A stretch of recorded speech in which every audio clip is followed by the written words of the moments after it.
Okay, welcome back. And I'm here with our second part of interviewing Don Willie. If you haven't watched the first part, definitely watch it first. This is High on Utah, and I'm Heather Groom. We're talking about the Point Project right now, and we're going to just kind of dive into the second part right now because it's such a fascinating project. I'm so excited about it. And so, Don, let's talk a little bit about the quality of life aspect in the Point. And we're talking about, we just kind of finished the last episode of talking about different products that are going to be out there. So, first of all, will there be affordable housing for kind of first time home buyers? Also, maybe olders, retirees. And then I also want to kind of touch on the quality of life as well. Yeah, and it again, it's so important, right? In the first segment, we talked about just the variety of housing and the demographics that we would attract to the point.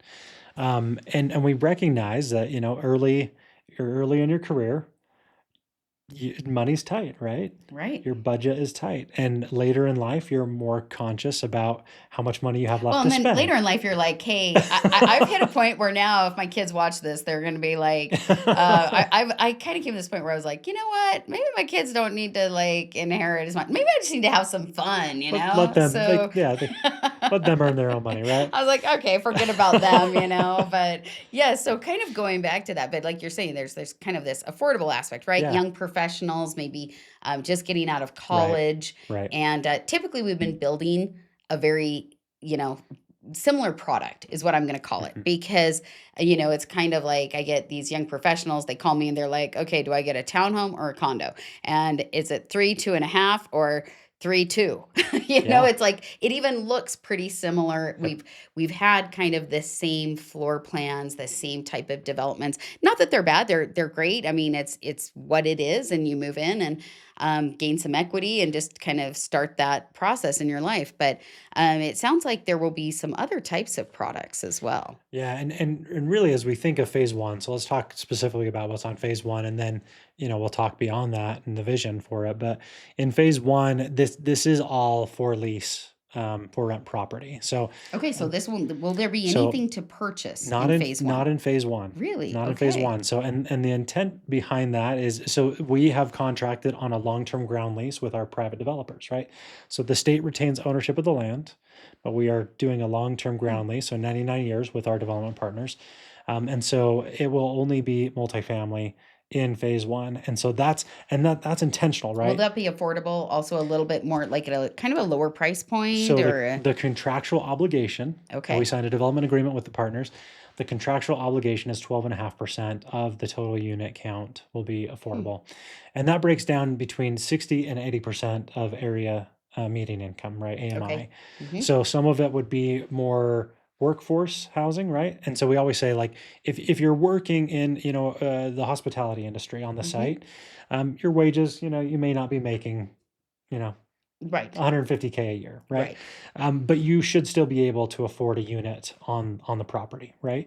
And so we want everyone to, if they're working on the site, we also want them to be able to live on the site. That it isn't just you live off site because that's what you can afford, and then you work on the site.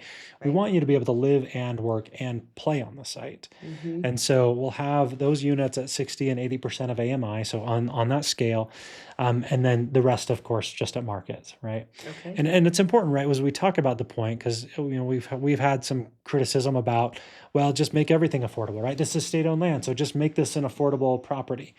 We're walking a fine line here because we're charged with addressing Utah issues. One of them is housing affordability, Hmm. and so we've worked that into our contract with our development partners. But we've also been charged with creating this as an economic generator Right. and creating a return to the state of Utah. So when we talk about the benefit that this gives to all of Utah, this will churn an incredible amount of economic activity. That comes back to the state and tax revenues, right? Right. And so I don't know, does that lower the tax burden across the board? Maybe. We've seen tax cut in recent years Hmm. by the legislature. This could be one of those tools to aid the legislature in further tax cuts, reducing the burden for the state of Utah. So we're looking at this. I mean, there's so many different things we need to accomplish, right? Sustainability is a key metric for us that we work into these units. And so that can raise the price, right? When you go more sustainable across the board, it can raise the price per unit. So where's the balance here to address sustainability, Right. but to keep the cost of the housing to a point where Utahns and others can So afford it'll it. be leased, kind of the first phase Yep. will be leases, probably multi-story Yep. then. Yeah. I would assume more kind of like condos then, Yes. Yep. right? Okay. And I guess my question is too on that. I do have clientele that are, looking at condos. And I think, as soon as we say condo, a lot of times, like I said, just on kind of in this other episode, a lot of times it's like, okay, 3 bedroom, 2 bath, or is it a 2 bedroom, 2 bath? And it's Yeah. usually the same type of floor plan. But these will be designed more kind of forward thinking Mhm. as well. But I do have, clients that at some point they want to live in maybe like a nicer condo. Yeah. Will that be in more of phase two then, or will there be more sales of homes, Mhm. real estate? Okay, So you'll see that even in phase one, you'll see the nicer, you'll see a broad spectrum you of will. the Okay, condo product, right? so So kind of something maybe is more on the affordable absolutely, side, and then absolutely. something that's more kind of luxury penthouse type. Because again, we want this to be home for everyone, right? Okay, We want everyone, demographics, socioeconomics, right? We want that blend. That is important on the site, right? That I builds love that the that builds an mix. incredible community, right? Agreed. Different walks of life that you bring together. And so, that really is important. And again, it's intentional to have that. As we look beyond phase one, I mean, we 500 acres, right? 500 acres that we still have Right. left in play here. We are in conversations right now about a for sale product. Again, it's not just in Utah about housing affordability. It's also about creating generational wealth, Hmm. right? And having a Well, place and I that have you to can jump call in that real home. estate's always a safe investment over time. I mean, people talk about, stocks and things, but a lot of people don't understand that, the real estate, like if you actually look at the models and the growth, I Mhm. mean, it's very affordable. You're also borrowing someone else's money to make money, which Yeah, is an amazing concept, yeah. right? And so real estate really is important, but I definitely have people that if they exit again, too many people try to exit and then it gets difficult to jump back in. Absolutely. And we want that entire spectrum of the residential stock on the site. And so that's where the for sale product comes into play. It wasn't originally talked about, right? We didn't Hmm. necessarily talk about a for sale product, but again, with the demands in Utah evolving, and as we think about the future, we want to be part of the solution. This development should be part of the solution. And so yeah, we're looking right now at for sale product. We don't know exactly what it looks like. We're in those early stages, but I think that's something we would expect to see in the future, in a future phase of the development. And that'll be probably like even just a rough estimate. Do you think that's like about 7 years out? Oh, I think we're much sooner than 7 years. You think? Yeah, Okay. because again, we want this site to develop simultaneously, right? We don't want this sequential where 100 I was and going to then say, so it's not another going to be 100 this acres. 20-year Right. build out necessarily Yeah. of kind of here's phase one and then stop and then phase two and Yep. then stop and then, okay. Well, and every developer knows, right? It's tough Hmm. for the first one to jump in and break ground, but once that starts happening, then everyone wants to come and play in the sandbox. Absolutely. I tell people this all the time. I say, one of the things that also is, really interesting is when things go vertical, is what we call it. We call it That's vertical that's it. building. And so no one can really envision something until they see we call sticks, also just like the wood, right? So Yep. we say as soon as the sticks come in and it goes vertical, then all of a sudden people drive by and they go, hey, something's happening over there. And then they are curious. They want to know what's Mhm. happening, but they don't always know. Yeah. And so I think that vertical integrations it's key for also even just awareness Yeah. for people to know, because like right now, like I said, I have several people that have called and they're like, "Hey, is that project stalled out?" And I said, "Absolutely not. No, it's just like you said, infrastructure, and we've even got Yep. that going on even as we speak." right now, exactly. which doesn't happen overnight. A lot of people think, No, but no, but I will say it's happening faster. And again, when government's involved, you always expect it's going to take longer and more delays. Yes, But I'd say from a government standpoint, we're ahead of schedule, right? I We're would say too. are a few months behind on a private schedule, but for government, Hey, I we're think we're you're doing like pretty good. light years ahead, actually, because a lot of times in government, things get really sidetracked for a Yeah, while. exactly. So kind of going back, quality of life, like, is there going to be kind of like malls? Like, are we Yeah, talking about, restaurants? You've mentioned restaurants and yeah, a lot of things. I live in Highland. I'm also down in St. George. And, a lot of people criticize because they're like, all we have around here is a lot of chains. We have a lot of chain restaurants. yes, And that's one of the things. I lived in the Bay Area for a little while, and I loved that there were a lot of mom and pop type, yep, shops and restaurants, and even like when we go to Europe or to another country, just seeing kind of those mom and pop shops. I yeah, love that, kind of artisan, and it sounds like you're going to be creating a space then for that. yeah. And that's exactly what we'd like to see. We actually in our development agreement with our development partners, we actually stipulated that a certain percent of the retail and restaurants need to be local, right? Oh, I So love that. so that Okay. you can't just, my wife loves Cheesecake Factory. Yes. I can't stand it, right? So, whatever liability you need to put up on the screen for We're still friends. dogging on It's them, right? okay. But like I can't imagine a restaurant I'd not want to go to more than that. But my wife Right. loves it, right? And so you even in our marriage, right? Such different Mhm. personalities of what we want, right? But we would both go to a local boutique, just fun Just mom and good pop Italian food. restaurant. I'm campaigning for Italian food, okay? You got it. Because You got it. I feel like my husband's from the East Coast, right? Yep. So he grew up in New Jersey, 30 minutes from New York. And so he's funny. He's particular, okay? He's like, there's no Well, good bagels. There's no, yeah. like pizza. Yep. He's like, we need a Tony's pizza, And anyway, and then I was in the Bay Area, and there were these Italian restaurants that were like 4 generations. I mean, it Yes. was Yeah. like so cool. You'd walk in and you'd even just see the family on Saturday, and it was I so mean, cool. and that's what's charming, right? Like that Yes. brings such a unique sense of community as opposed to the larger Like, chains. I And love knowing the names of the restaurant owners. I yeah, even, it's like we go to some of the restaurants around here, and it's like I love knowing yeah, different, like the different servers even, and the owners, and yes. like you said, I think it adds to the whole community It vibe. it does. It does. You brought up Europe, and I remember when we went to Paris, we would ask around for recommendations before we left. What restaurants would you go to? And no one gave us recommendations. Like no one would give us recommendations. And I thought it was so bizarre. And someone said to us, "Well, I can't give you a recommendation because everything is good." And that's what we experienced. Every Yeah, single you just walk restaurant we into a went to, cafe. yeah, Yeah, like just random cafe, and you sit down, and I'm totally. like, "This is the most amazing meal I've had in my life." And then you go to the next one, it's the same thing. We'd love to see that, right? But at the same time, like there's a special place in my heart for Olive Garden. There's a special place. Really? Yes, I love Olive Okay, we're Garden. gonna have to like maybe I don't know. Like I mentioned, we were gonna still be friends, The but chicken, the chicken parm and the breadsticks, like I mean, come on, like a deep. really, you're serious? I Okay, love it, we joke right? around and say Olive Garden's kind of like But I can't do Cheesecake Factory, right? I'm And just everyone, shocked right now. I But know. anyway, okay. But we want to have that blend, right? So yeah, Yes, you've got your Olive Gardens there as well.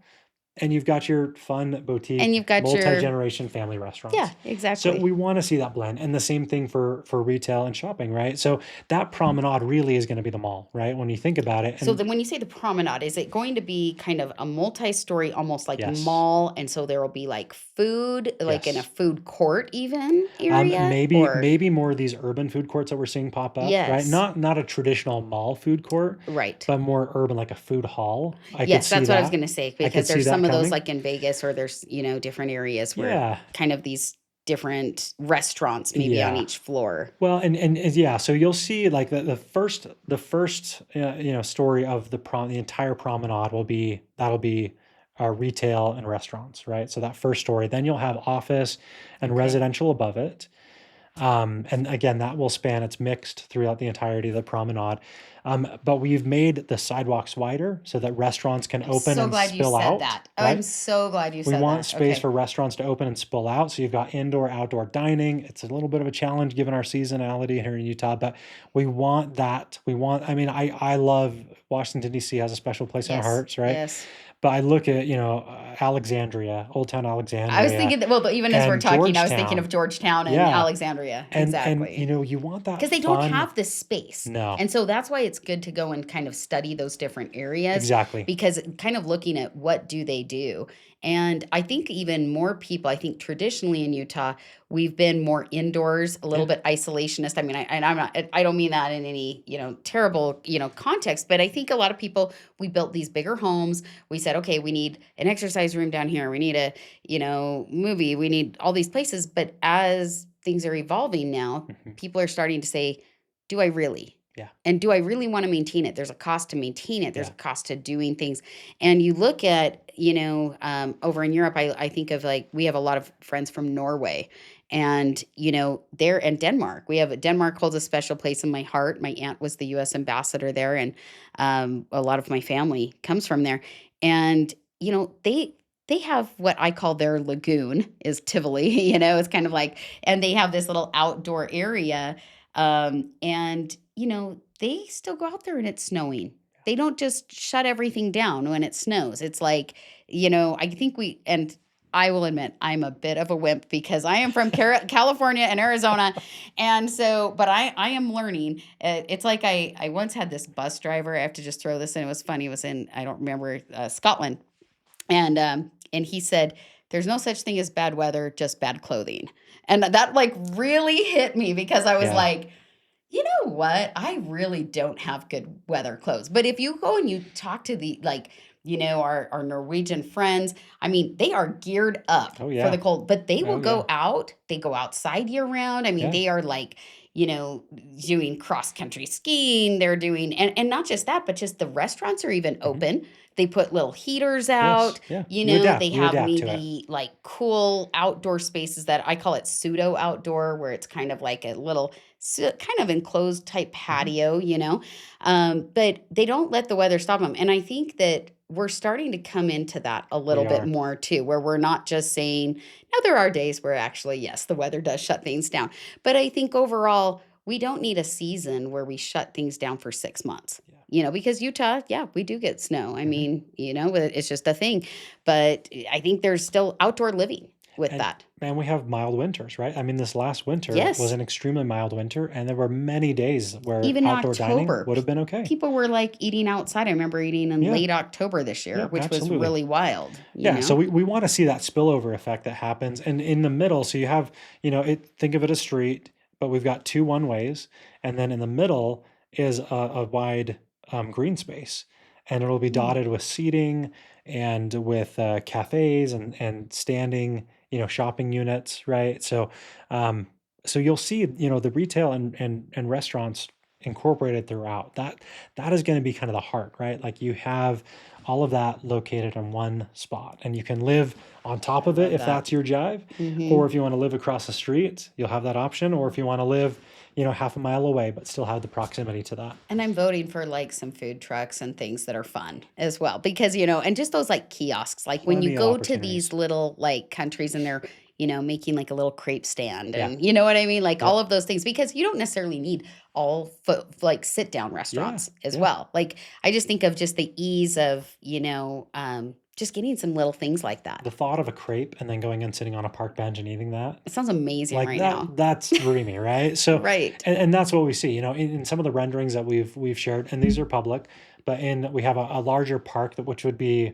it's not as large as Central Park in New York, right? But that is a concept that we have this larger central park for the Kind of site. like that though, Yeah, right? but it's a Okay. community gathering space, right? So, I love it. you'll see people that are, they're playing frisbee during the Mm-hmm. summer. Maybe there's an ice skating rink outdoor rink during the winter time. Right. But it is a community Walking gathering place, trails walking and trails throughout yeah. trees. But we have in those renderings these little kiosks, and I love that concept of like, maybe I need a Gatorade. I'm working out, and Right. I went through my water, and I need a Gatorade, and there's a little kiosk. I go grab a Gatorade, Maybe they got some snacks, or maybe it's a crepe shack, right? Yes. Let's all hope for the crepe shack. Send in your I'm voting for comments. that, by the way. Yes. If we get massive public support for a Nutella, crepe you know, shack, that big Nutella anyway they have yes. in Europe, like Oh this big, yeah. you know. Oh yeah. So yeah, we need some of that. But that's really exciting. So will some of the retail then be starting at the same time as the multi Yeah. family housing that's going to Yep. be starting soon? So we're going to already start seeing some of that. So will it be pretty accessible then? Yeah. Also, like from will there be? This is another question actually that I just thought of, and I have been asked about this. How are you working with UDOT, like our, kind of for traffic? Like I've had some people ask me, they're like, are there going to be expansions off of I-15? Mhm. What does that look like exactly? So their expansions have already happened and are currently happening and will happen, right? So we work closely with UDOT and UTA, but we recognize that we are landlocked, right? We have I-15 Right. to the east. We have Bangor to the Mm-hmm. north. We have a residential community to the west, and we have some industrial and warehousing to the south. And so, I mean, this site is landlocked, and so access to and from day one, we knew would be a challenge. And I will say this: I think I don't think you can overthink it.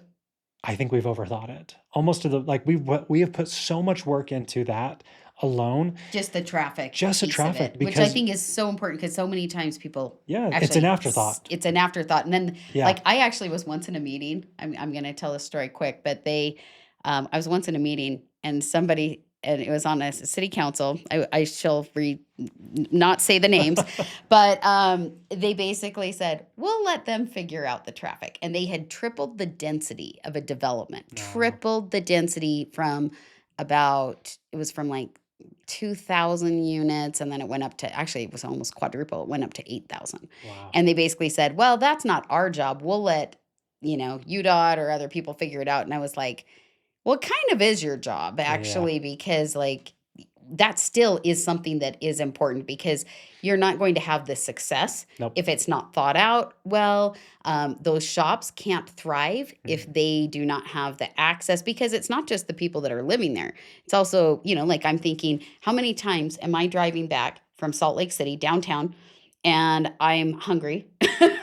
And I'm like, okay, what is along, and what do I always Yeah. think? What is along the Nile, right? Yep. I already joked around about how I-15 is the Nile River of Utah. I'm like, okay, what's off the Nile as I'm driving south? Where can I stop? Well, I would love to stop there in kind of the promenade area, Yep.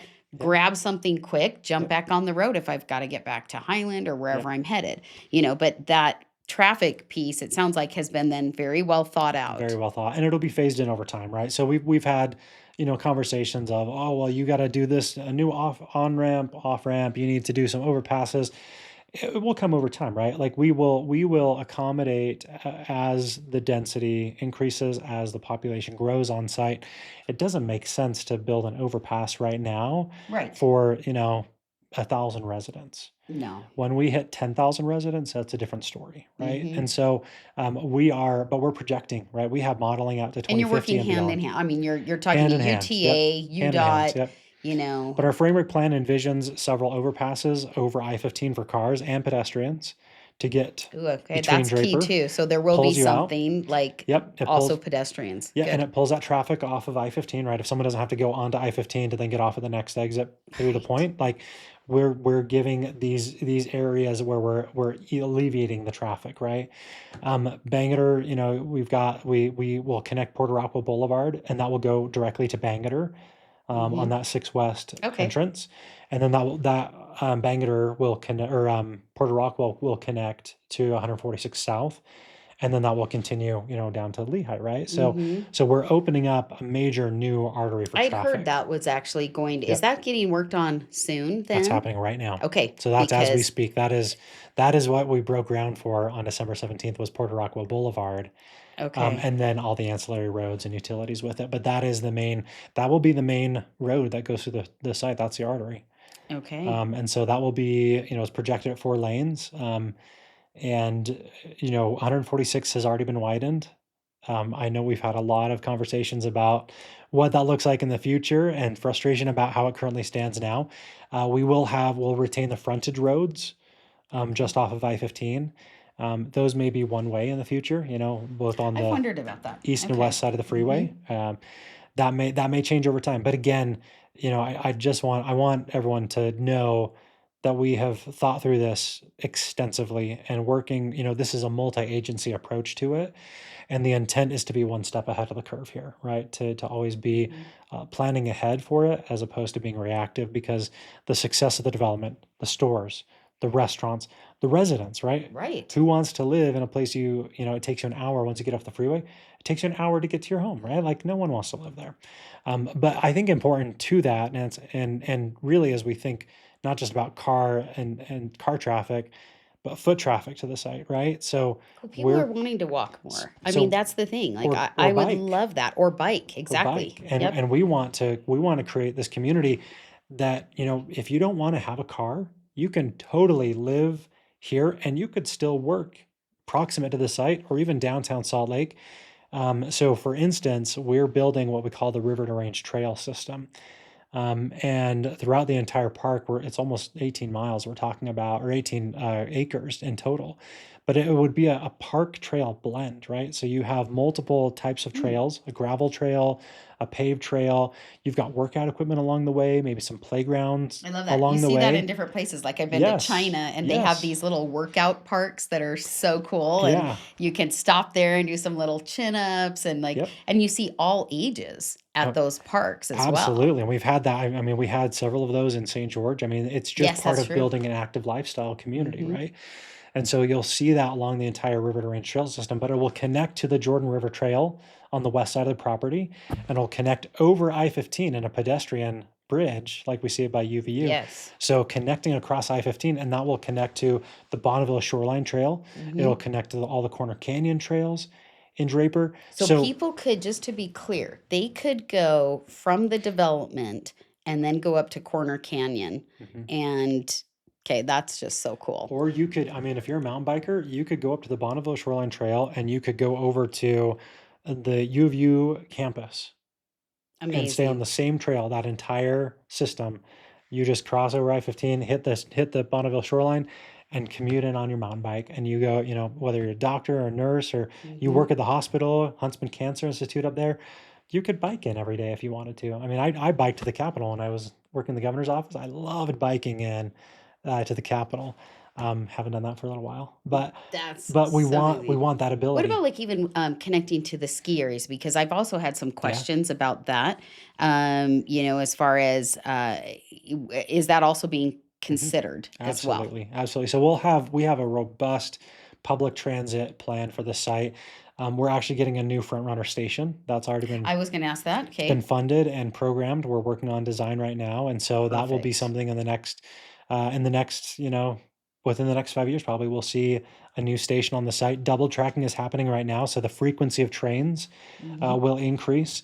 Um, I'm asked about that often as yep, well because they're saying, okay, front runner's great, but just will it's we got to go have it? faster. Yeah, Yeah, we've got to have a few more trains, I think, yep. to make it, great, because if you get held up and you miss the one train by 5 minutes, you don't want to wait another 45. Exactly. And for those of us who've lived, where there is a metro or the Yes. tube or whatever you call it, the train system, it is so convenient, right? And we're not quite there yet. We just don't have the connectivity to make it have that kind of convenience that you see in New York Hmm. or Washington D.C. But increasing the speed, the frequency, the stops. We also are planning on a new tracks line to go through the site Okay. over I-15 and down into Lehigh. And so Really? finally, Okay. we hope, again, this is not in the point. Yes. Yes. The point doesn't get to decide this, so I gotta give agencies their But authority, it's right? being discussed. It's Yes. being discussed Okay. that we would have a new tracks line. In the meantime, we'll have BRT, so bus rapid transit, and Okay. obviously that would be able to connect to our, the ski resorts. You may have to make a transfer, one or two transfers along the way, but through robust public transit, you'll be able to get to the ski resorts. You'll be able to get downtown. You'll be able to get to your residence, right? Hmm. And there is a focus on beefing up public transit on the southwestern area of the valley. And there's even been conversation about extending the red line from Daybreak Mm, east to the point. And so we would again that be would be able great. we'd connect to that, multi the um master planned residential, but also to the commercial development that's now following at Daybreak. So again, creating And kind these of airport, because I think the connections things and that I touch get points, asked about would absolutely. also be Yep, just to make sure that, somebody can go, from the development to the airport absolutely. easily. Because even right now, what's interesting, is when I fly, a lot of times I'm taking Uber, Hmm. because it doesn't pay for me to leave my car. Yeah. I don't necessarily care to Yep. do it. I think a lot of people really want to go back to being kind of a one car Yeah. uh, place. I mean, some people I and some of love my it. youngers are like, hey, I don't know if I'm going to need a car. And I think that as we can get those options, and, I think of, a lot of people do go to the ski resorts, they go to the airport. Yeah. Maybe they're going to U of U. You've Yep. got not just students. I think people always just think it's students, but you've got professors, No. you've got doctors that are up there, primary children's, you've got a lot. Not to mention the games, And the right? games, Football, basketball, right. connecting to, the ballpark district that's coming online in the next Oh, yeah. decade, right? I mean, MLB connecting to the Bees ballpark out Yes. in Daybreak. Yeah. We want to create and to some extent duplication of transit routes, right? That if one you can't get there on That's I-15, so true. you've got You've 215 or got bang you've it, got or you've got options. options to get Yes. where you need to go, and you're not in gridlock traffic for Right. We loved too it long. when I lived out in the Bay Area. I lived out there for a little while, and if we would go to like an Oakland Mhm. game, like just it was so nice. You could take BART just Yeah. right there, Yes. in and out. And then, of course, you have traffic, you've got other things, right? But that's what, again, nobody wants to be sitting in a parking lot for four No. hours, No. and so I love that. And it's like not great for the environment, not great for just hanging out, right? Yep. And so I love that all of those options are being well thought out. So right now, where is the best place for people to basically follow along, get information? Because again, people call me about it all the time. Hmm. I actually just had a phone call probably 2 weeks ago from someone out of state, and she said, "Hey, I want to know how to invest in that project." And I said, "Well, I give it a minute, Yeah. Yep. and let me, I'm always learning things about it. But how can the Yeah. public basically follow along? What's the best thing?" Yeah. So for anyone, social media is probably going to be the best. So following us at the Point Utah, or our website, thepointutah.org. That's where we'll keep the public appraised of what's happening on the site. We'll probably have another avenue that will come online through our development partners, and that will be where all of the leasing information will be available. And so as that comes online, we'll share that. But the history of the site, the progress that we've gone to this point, and what we've envisioned for the future, everything is found at thepointutah.org. That's so great. And then, and we'll wrap up. But one other question that I probably forgot to ask was, I have also been asked about this. Will there be jobs like basically in that area? Not just restaurants, but Mhm. will there be, let's just throw out like an example of like a Google, or is there, possibly a big company or maybe smaller companies as well, because I always love small business. But will there be some of those that are going to be coming in, and what's the timeline for that? Absolutely. So, office space, we have two office buildings that are under review right now, and many more that will come online fairly quickly. But those two are going to be some of the first buildings as well. So, between the residential, the multifamily The complex, leasing, okay. and Convergence Hall, a commercial building will rise with those as well. So you'll see a commercial building from the very beginning, Okay. and you'll see quite a bit of commercial that will come online. So in total, we've got about uh, over 3 million square feet of residential that will be in phase one alone, 2 million square feet of commercial, and about 3,500 or 350,000 square feet of retail and restaurants. That does not include one, maybe two hotels that will come online.